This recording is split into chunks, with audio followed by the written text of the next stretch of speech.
नमस्कार. मी सुजित, शेअर मार्केटमधला एक ट्रेडर आणि म्युच्युअल फंड इन्व्हेस्टर. स्वागत आहे आपल्या एका नवीन व्हिडिओमध्ये.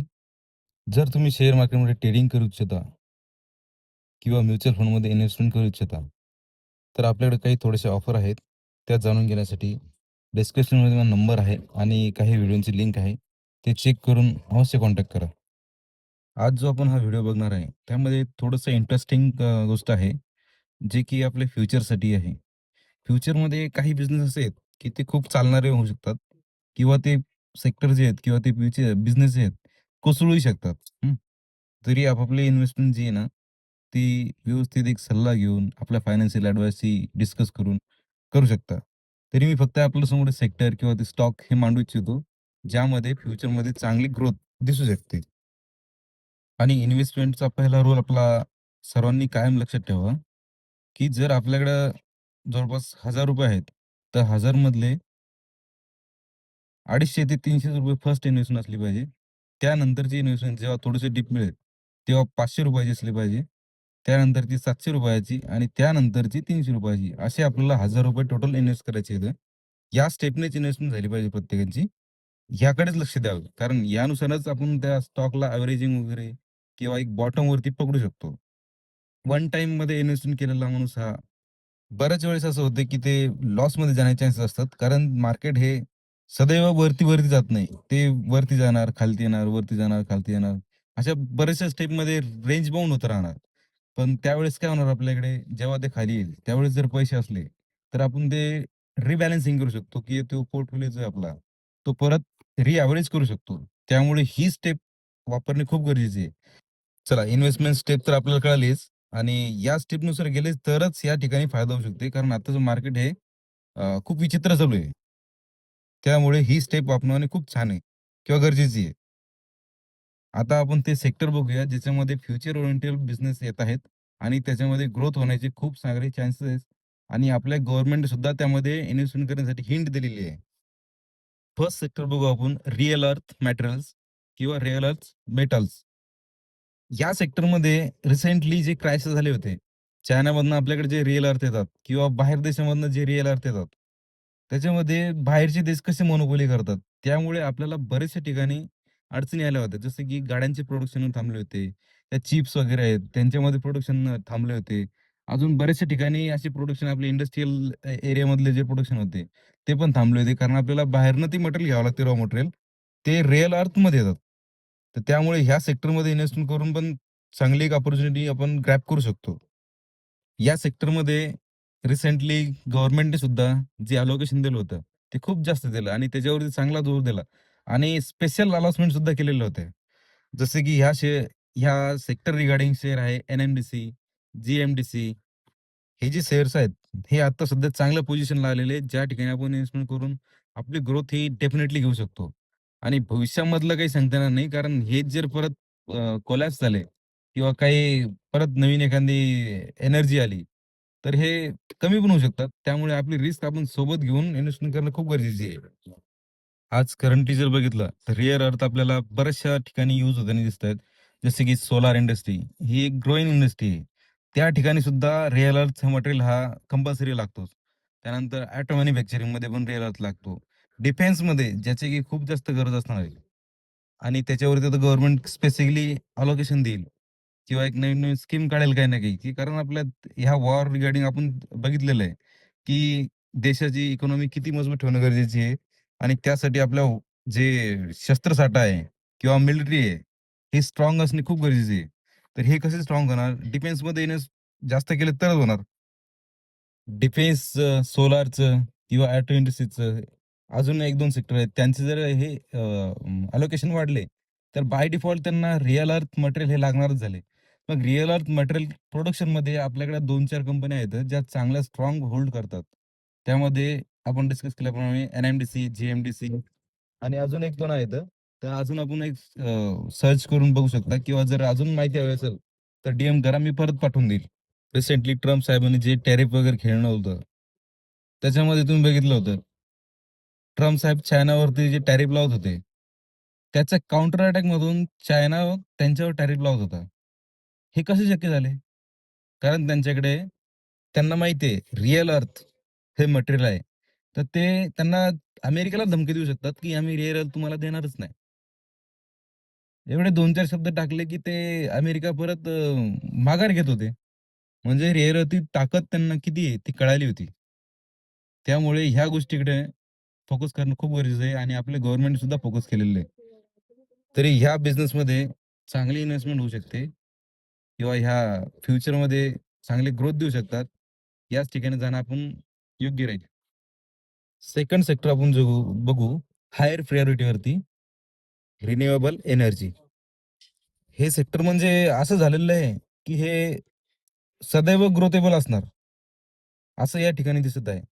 जसं की आपण रिसेंटली बघितलं होतं, आपल्याला ऑइल मिळणे मुश्किल झालंय, गॅस मिळणे मुश्किल झालंय आणि या सर्व गोष्टींचा अल्टरनेटिव्ह जो आहे, तो फक्त रिन्युएबल एनर्जी आहे. जर कदाचित आपल्याला गॅस मिळाला नाही किंवा ऑइल मिळालं नाही, तर आपल्या इकॉनॉमीवरती खूप मोठा मेजर असा इफेक्ट होऊ शकतो आणि तो इफेक्ट फक्त रिन्युएबल एनर्जीच डाउन करू शकते. ते कसं आहे? रिन्युएबल एनर्जीवरनं लाईट तयार होऊ शकते. लाईट तयार झाली, तुमच्या घरात गॅसची गरज नाही. त्यानंतर लाईट्स वगैरे जे आहेत, त्याच्यासाठी पण जनरेटर, विंडरेटर वगैरे यांची कशाचीच गरज नाही. शिवाय जे फोर व्हीलर आहेत. फोर व्हीलरमध्ये इलेक्ट्रिक गाड्या आलेल्या आहेत. ते इलेक्ट्रिक गाड्या आपण चार्ज वगैरे करू शकतो. म्हणजे हा बऱ्यापैकी अल्टरनेटिव्ह सापडतो गॅस ऑइलचा. शिवाय रिन्युएबल एनर्जीमध्ये बऱ्याचशा गोष्टी अशा आहेत, की ज्या आपल्याला फ्रीमध्येच भेटतात. जसं की सोलार. सोलारमध्ये सूर्यकिरण लागतात. सूर्यकिरण तर फ्रीमध्ये भेटतात. त्यासाठी काही पैसे लागत नाहीत. विंड एनर्जी आहे, हवा. ते हवेवरती चालतात. हवाही फ्रीमध्ये भेटते. हवेला काही चार्ज द्यावा लागत नाही आणि ह्या गोष्टी आपल्याकडे अवेलेबल आहेत चांगल्या प्रकारे. त्यामुळे या सेक्टरमध्ये चांगल्या प्रकारे ग्रोथ आहे आणि आपण हे ग्रॅब करणे सरकारला सुद्धा कळालंय आणि एक सामान्य माणसाला सुद्धा कळालंय, हे किती गरजेचं आहे. आजकाल आपण बघतोय घरावरती सोलर पॅनल जे आहेत ते लागलेले आहेत. पूर्वी आपण तर पाणी वगैरे गरम करण्यासाठी यूज करत होतो. पण आज ते घरातली light, fan, TV, cooler, AC, fridge सर्व यूज करण्यासाठी सोलरचा यूज करतो आपण.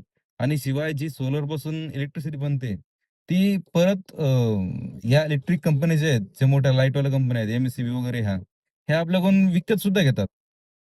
म्हणजे या ठिकाणी बघतोय आपण किती ग्रोथ वाढत आहे. तर या ग्रोथेबल सेक्टरमध्ये ज्या कंपन्या काम करतात, त्यामध्ये इन्व्हेस्टमेंट करणं हे आपलं फ्युचरिस्टिक एक व्हिजन असू शकते आणि त्या ठिकाणी इन्व्हेस्टमेंट करणं हे चांगले ठरू शकते. त्यासाठी फक्त स्टॉक जे आहेत, ते व्यवस्थित निवडणं गरजेचे आहेत. चांगल्या प्रकारचे स्टॉक आहेत, ज्यांचा अमेरिकेशी जास्त संबंध नाहीये. असला तरी त्या ठिकाणी थोडी-थोडी इन्व्हेस्टमेंट करून जे आपलं इन्व्हेस्टमेंट सायकल आहे, त्यानुसार जर केले, तरी खूप छान होईल. ट्रम्प ताते जाणार आहेत. ते गेल्यानंतर परत रिन्युएबल एनर्जीवरती फोकस येणारच आहे. ट्रम्प ताते आहेत म्हणून ते रिन्युएबल एनर्जीवरती काही ना काही एखादा बॉम्ब टाकतात आणि थोडंसं मार्केटमध्ये हालचाल आणतात. परंतु ते गेल्यानंतर हे जे सेक्टर होतं हे कायमस्वरूपी ग्रोथेबल राहणार आहे आणि वाढतच राहणार आहे. याच्यावरती परत फोकस जाणारच आहे. आता सध्या सेक्टर डाऊन आहे. ह्या गोष्टीचा आपण फायदा उठवणं खूप गरजेचं आहे. या सेक्टरमध्ये जर आपण ग्रोथ मिळवली, तर या सेक्टरमध्ये रॉ मटेरियल म्हणा किंवा याच्यासाठी जे उपकरणं वगैरे लागतात, ते पूर्ण आपण होममेड करतो. इंडियामध्ये बनते. दुसऱ्या ठिकाणी आपल्याला डिपेंड राहण्याची गरज नाही. चायना, रशिया वगैरे किंवा अमेरिका वगैरे यांच्याकडनं आपण मागण्याची गरज नाही काही. आपल्याला सूर्यकिरण, हवा, पाणी वगैरे हे तर फ्री भेटणार आहे. फक्त विंड्स वगैरे किंवा सोलर पॅनल वगैरे हे बनावं लागतील आणि त्यासाठी रेअर अर्थ मटेरियल लागणार आहे. त्याचे पण आपण प्रोडक्शन करतोय. म्हणजे हे एक इकोसिस्टम तयार होऊ शकते आणि ही होण्याचे चान्सेस खूप जास्त आहेत आत्ताच्या सध्याच्या कंडिशनमध्ये. म्हणून आपण या सेक्टरकडे लक्ष देणं खूप गरजेचं आहे. नेक्स्ट आपण असंच एक सेक्टर बघूया, ईव्ही सेक्टर. ईव्ही सेक्टरमध्ये आपले इलेक्ट्रिक स्कूटर्स, इलेक्ट्रिक गाड्याच हे येतात किंवा इलेक्ट्रिक आता परत बघतोय की रोबोट्स, हेलिकॉप्टर्स हे पण बनणं चालू झालेलं आहे. या सेक्टरमध्ये सुद्धा आपण लक्ष देणं खूप गरजेचं आहे आणि हे सेक्टर सुद्धा वाढणारच. याच्यामागचं बेस्ट कारण जे आहे, ते आता रिसेंट आपण बघतोय. जे आपल्याला ऑइल्स, कच्चे तेल बाहेरून मिळते, ते मिळणे खूप मुश्कील झालंय. शिवाय गॅस सुद्धा जो बाहेरून येतो, तो मिळणे सुद्धा मुश्कील झालाय आणि त्याच्यावरती बाहेरच्या देशांची जास्त राज्य आहे. आपण ती गोष्ट इम्पोर्ट करतो. आपल्याकडे जास्त बनत नाही. त्यासाठी आपण बाहेर देशावर डिपेंड आहे. आणि जर तीच गोष्ट डिपेंडन्सी कमी झाली, जसं की पेट्रोल, डिझेल आपल्याला कमी लागायला लागलं, तर आपणही स्वतंत्र होऊ शकतो. आपल्याला त्या गोष्टीची गरज पडणार नाही. परंतु सध्या आपल्याला त्या गोष्टीची गरज आहे आणि ही गरज कधी मिटू शकते? जर आपण ईव्हीवरती शिफ्ट झालो. EV cars, EV scooters, EV bikes, किंवा ईव्ही हेलिकॉप्टर, विमान, एव्हिएशनमध्ये सुद्धा, विमानमध्ये सुद्धा ईव्ही वगैरे ट्राय करणं चालू आहे. ह्या ठिकाणी जर आपण शिफ्ट झालो, तर एक वेल एंड गुड होऊ शकते. आज आपण बघतोय, आपल्याकडे पैसे असून सुद्धा आपल्याला गॅस भेटत नाही, ऑइल भेटत नाही. मग पैशांचा पण काय उपयोग? यामुळेच या सेक्टरकडे लक्ष देणे खूप गरजेचं आहे आणि गव्हर्नमेंट पण याच्याकडे लक्ष देणार. आणि गव्हर्नमेंट त्यासाठीच्या स्कीम आणत आहे. इलेक्ट्रिक गाडीवरती टोल माफ आहे. इलेक्ट्रिक गाडीला डिस्काउंट आहे. बरीचशी सबसिडी आहेत. या सर्व गोष्टी यासाठी आहेत, की हे प्रमोट करतायत. हे वाढायला हवं आणि हे वाढणारच झालं, हे वाढणार आहे. त्यामुळे आपण या स्टेजवरती इथे इन्व्हेस्टमेंट करणे एक फायद्याचा सौदा ठरू शकतो. थोडं-थोडं जरी इन्व्हेस्टमेंट केली, तरी उत्तम राहील. एकदम इन्व्हेस्टमेंट करून जर मार्केट अजून प्रीमियममध्ये भेटलं आपल्याला, तर ते आपण लॉस करू शकतो. त्यामुळे आपल्या स्ट्रॅटेजीनुसार इन्व्हेस्टमेंट करणं गरजेचं आहे. नेक्स्ट सेक्टर आपण बघूया. Drone sector. ड्रोन सेक्टर म्हणजे ब्राईट फ्युचर. आता जे रिसेंटली वॉर झाल्या, इराणचं युद्ध असो किंवा आपल्या इंडियाचं असो किंवा चायनाचं असो, की पाकिस्तान वगैरे त्यांचं असो. या प्रत्येक युद्धामध्ये जास्तीत जास्त यूज झालेली गोष्ट आहे ड्रोन. आणि ड्रोनचा अल्टरनेटिव्ह कोणाकडे सध्या तयार नव्हता. आणि ज्यांच्याकडे ड्रोनची पॉवर होती, तेच या युद्धामध्ये सर्व्हाइव्ह करू शकले. सध्या आपण बघतोय इराण. इराण हे ड्रोन पाठवते. ड्रोन आहे $20चा, $20,000चा. आणि त्याला उडवण्यासाठी अमेरिका जे मिसाईल वापरते, ती खूप कॉस्टली आहे. म्हणजे छोट्याशा गोष्टीसाठी खूप मोठा खर्च करावा लागतोय. हे सर्वांना कळालेलं आहे. या सेक्टरकडे बऱ्याचशा लोकांची इथे वाटचाल झालेली आहे. आणि हे फक्त डिफेन्समध्येच नाही, हे बऱ्याचशा गोष्टींमध्ये यूज केले जाते. जसं की डिलिव्हरीमध्ये सुद्धा आहे, डिफेन्समध्ये सुद्धा आहे. त्यानंतर आपण वेडिंग वगैरे बघतो, याचे शूट वगैरे असतात, त्यासाठी सुद्धा आहे. बरेचसे सर्व्हे आहेत गव्हर्नमेंटचे, लँड सर्व्हे वगैरे, त्या ठिकाणी सुद्धा यूज केला जातो किंवा सिटी बनवायची आहे एखादी मोठी, त्या ठिकाणी सुद्धा ड्रोन्स फिरून वगैरे तिथला नकाशा, स्ट्रक्चर वगैरे सगळं बघण्यात येते. कुरिअरमध्ये सुद्धा यूज केला जातो. मायनिंगमध्ये सुद्धा ज्या ठिकाणी मनुष्य जाऊ शकत नाही. खोल एखादा गड्डा आहे, त्या ठिकाणी माणूस जाऊ शकत नाही. त्या ठिकाणी ड्रोन जातोय, तिथे बघतोय कसं आहे, काय आहे आणि तिथं छोटासा बॉम्ब टाकून वरती येतो. म्हणजे तिथे काम करू शकतो आपण. कशामुळे काम करू शकतो? या ड्रोनमुळे. माणूस त्या ठिकाणी जात नाही, पण ड्रोन गेला आणि त्या ठिकाणी गड्डा पाडून आला. अशा प्रकारे या सेक्टरमध्ये पण ग्रोथ खूप सारी आहे. आपल्याला बुर्ज खलिफा तर माहिती आहे. बुर्ज खलिफावरती जे टॉपवरती टॉवर बसवले होते. ते टॉवर कसे बसवले? हेलिकॉप्टरच्या सहाय्याने बसवले होते. आज तीच गोष्ट ड्रोन सुद्धा करू शकतात. काही असे ड्रोन्स आलेले आहेत, जे की हेवी लिफ्टिंग करतात. वरती काही वस्तू घेऊन जातात आणि त्या ज्या ठिकाणी पाहिजे त्या ठिकाणी फिक्स करून सुद्धा येतात. एंटरटेनमध्ये सुद्धा ड्रोनला वापरले जाते. आज जो 2 महिन्यापूर्वी एक शो झाला होता मुंबईमध्ये. त्यामध्ये जर तुम्ही वरती बघितलं, तर आकाशामध्ये रात्रीच्या वेळेस बऱ्याचशा प्रकारच्या इमेजेस, महाराजची इमेज, गांधींची इमेज, अशा बऱ्याचशा जे पॉप्युलर इमेज असतात, ते त्यांनी ड्रोनच्या सहाय्याने तयार केले होते आकाशामध्ये. सांगण्यामागचं तात्पर्य एवढंच आहे, की ड्रोन जे आहे, ते मल्टिपल सेक्टरमध्ये यूज होत आहे आणि याचा यूज वाढत आहे, कमी नाही होत. आणि याची हाय डिमांड आहे. जो डिमांडिंगमध्ये, ट्रेंडिंगमध्ये असणार आहे, तो बिझनेस कधी डाउन जाणारच नाही. यामुळे या स्टेजवरती आपण या ठिकाणी इन्व्हेस्ट करणं पण गरजेचं आहे. बऱ्याचशा गोष्टीमुळे, की ह्या वॉरमुळे किंवा ट्रम्प त्यांच्या काही तिकडम अंदाजामुळे हे सेक्टर सुद्धा डाऊन झालेलं आहे.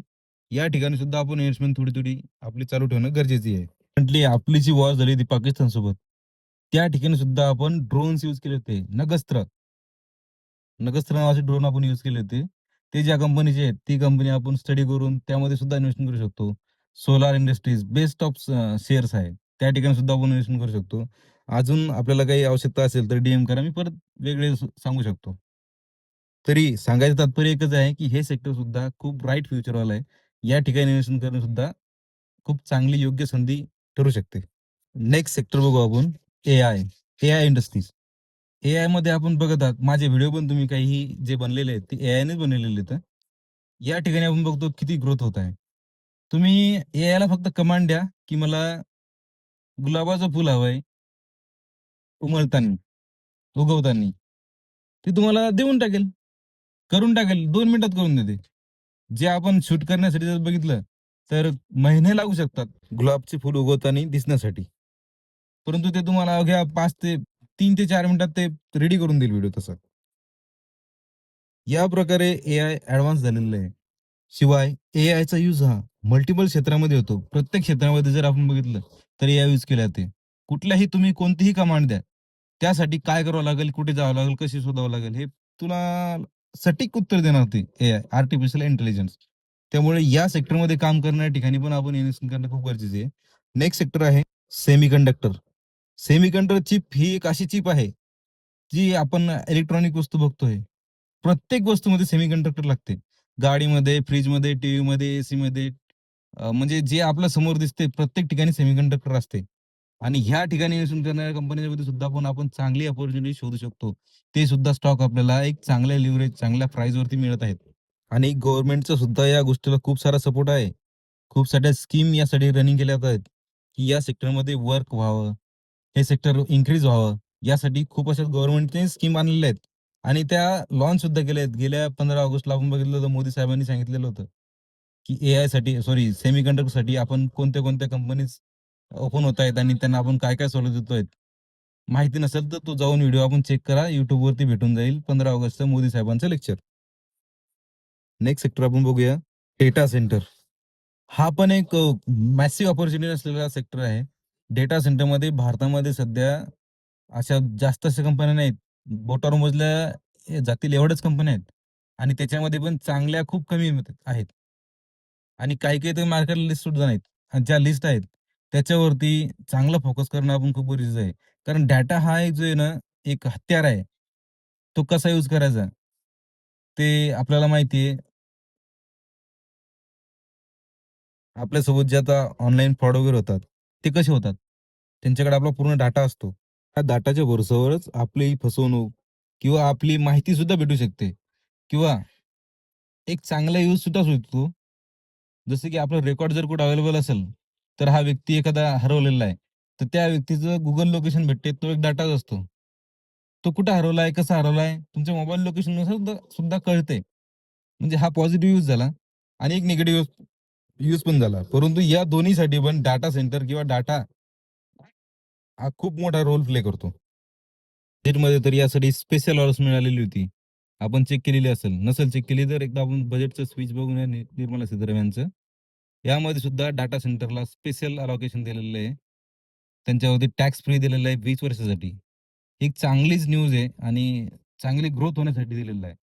त्यामुळे या सेक्टरकडे लक्ष देणं खूप गरजेचं आहे आणि हे सेक्टर सुद्धा आता डाऊनमध्ये मिळत आहे आपल्याला. ही एक अपॉर्च्युनिटीच आहे. फॉरेन इन्व्हेस्टर सुद्धा आपल्या डाटा सेंटरमध्ये इन्व्हेस्ट करतायत इंडियामध्ये. त्यांना सुद्धा कळलेलं आहे, की या ठिकाणी ही ग्रोथेबल वस्तू आहे आणि ही ग्रोथ होऊ शकते आणि होणार आहे.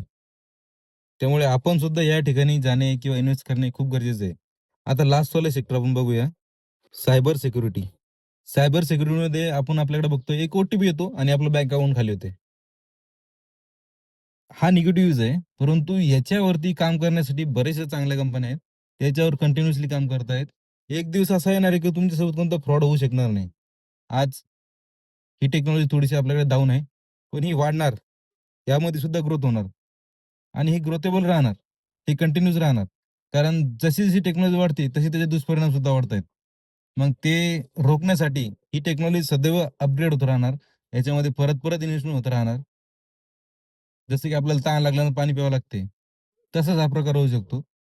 तुम्ही मोबाईल यूज करताय, तर तो सिक्युरिटीसाठी अजून नवीन इन्व्हेस्टमेंट काहीतरी करावं लागणार. म्हणून या सेक्टरकडे पण लक्ष देणं गरजेचं आहे. व्हिडिओमधली माहिती आवडली असेल, तर नक्कीच व्हिडिओला लाईक करा, चॅनलला सबस्क्राईब करा आणि इतरांना पाठवा. आणि इन्व्हेस्टमेंटसाठी तसेच म्युच्युअल फंडमध्ये इन्व्हेस्टमेंटसाठी किंवा एखाद्या ब्रोकरसाठी काही जर आवश्यकता लागत असेल ट्रेडिंग वगैरेसाठी, तर मला डी करा. आम्ही अवेलेबल आहोत. धन्यवाद.